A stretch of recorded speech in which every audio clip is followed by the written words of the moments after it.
My name is Garrett Granley. This is my little sister. Her name's Riley. I love her and everything about her. She has a common condition called CMV. CMV is a disease that has changed our whole family's life ever since Riley and her twin Rachel were born.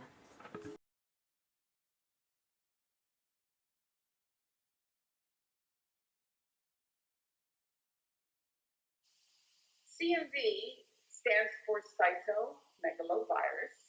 It's a very common virus. In fact, it's probably one of the most common viruses most people have never heard of. If a fetus gets it during pregnancy, the fetus can be affected in several ways. The most important ways are it can cause damage to the brain, and so you can get intellectual disability, and it can also cause hearing loss and vision loss and some other things like cerebral palsy and things like that. I first learned about CMV after my girls were born. Riley's a twin. And we knew there were issues with the pregnancy. Like around 18 weeks, there were some brain abnormalities. I first learned about CMV in 2009 when I started dating your dad. I think it's made me aware a lot of other kids with disabilities and how to treat other kids with disabilities. And I think it's made me aware of how families have to cope with raising children with disabilities. After they were born, they pulled Rachel into the NICU immediately because her head was just so small. And they started, running different panels on her, and they found CMV, cytomegalovirus, probably when she was 2 days old.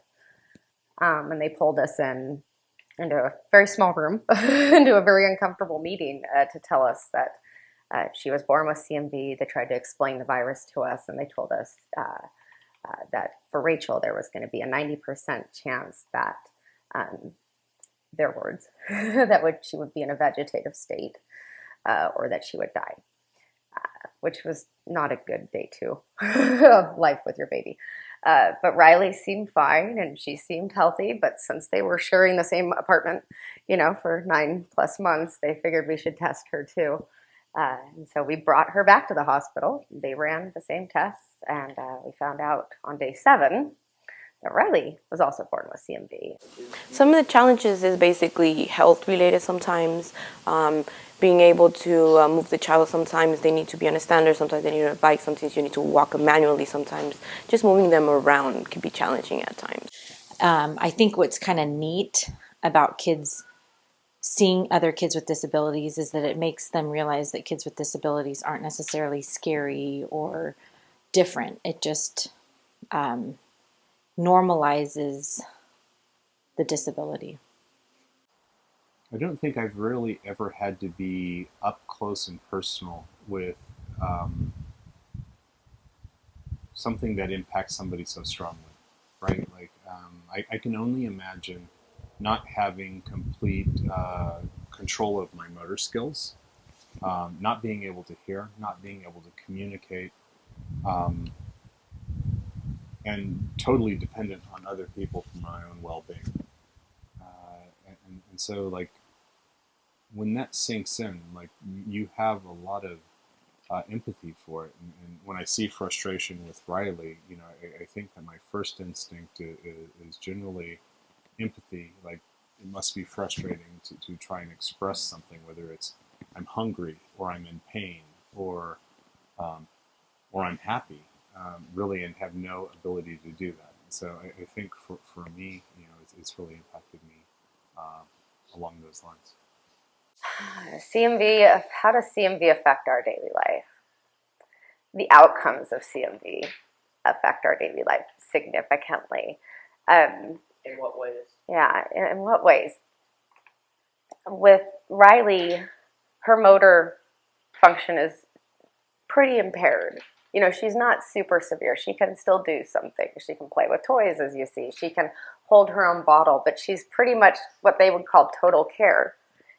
I have to move her around. I have to help feed her, bathe her, diaper her, change her clothes. We have to do a lot of movement related stuff with her to help her make it through the day. She also can't hear. So, that's something that we have to grapple with, is having a child who, is nonverbal. We work with different communication methods to try to understand her needs, but it's really hard. That's kind of how CMVs impact her life. Also, her twin Rachel passed away when she was 11. And before that, our lives were really impacted every day of the year, because we didn't know if she was going to get sick, would she be going into the hospital? And when she would go into the hospital, would it be a few days? Would it be a few weeks? Would she pull through? Would she come home in worse shape than she went in? So just, again, two very different ways of being impacted by CMV, and both of them are something to work through. How has the family been impacted by CMV, in your opinion? Our family? Yes.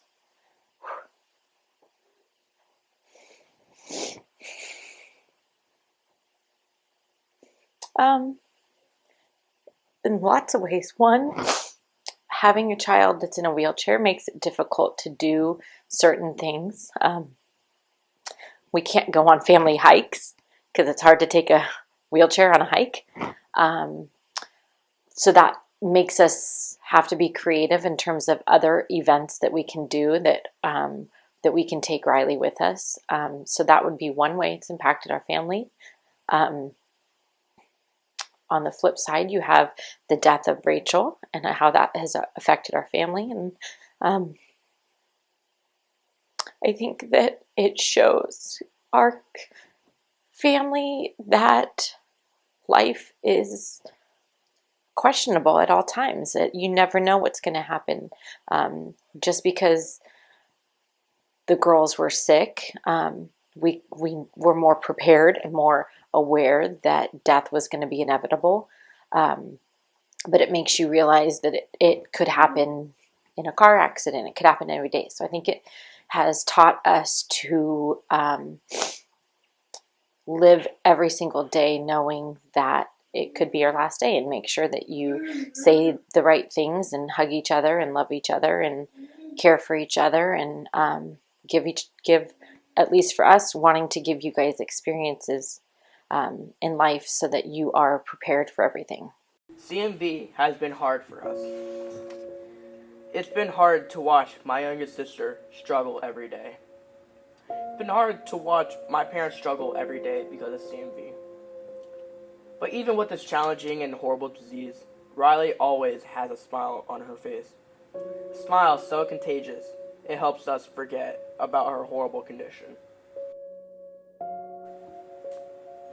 Although Riley's movements are forever limited and restricted, she still has the ability to move our hearts in an unimaginable way every day.